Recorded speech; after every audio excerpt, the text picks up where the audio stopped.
It was a quiet, unassuming neighborhood in the outskirts of town with neat rows of houses, white picket fences, and perfectly manicured lawns.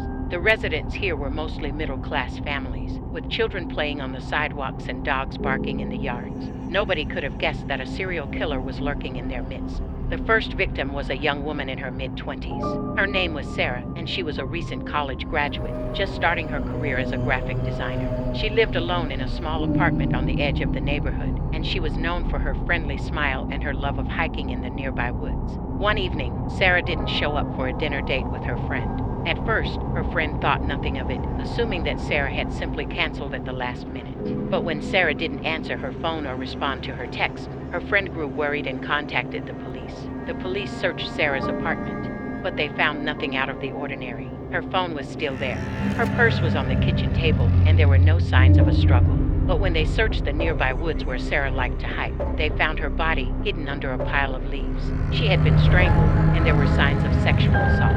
The community was shocked and scared, and the police launched a full-scale investigation. But despite their best efforts, they couldn't find any leads or suspects. The next victim was a young man named Tom. He was a construction worker, well-liked by his co-workers for his easygoing nature and his willingness to help out.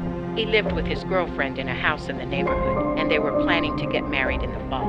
Tom was reported missing when he didn't show up for work one day. His girlfriend was frantic with worry, and she called the police. They searched the house, but there was no sign of a struggle or forced entry. But when they searched the nearby woods, they found Tom's body hidden under a pile of rocks. He had been beaten to death, and there were signs of sexual assault. The police were stumped. There seemed to be no connection between Sarah and Tom, and they couldn't find any suspects or motives. The third victim was a teenage girl named Lisa. She was a cheerleader at the local high school, popular and outgoing. She lived with her parents in a house in the neighborhood, and she was planning to go to college to become a nurse. Lisa was reported missing when she didn't come home from cheerleading practice one day.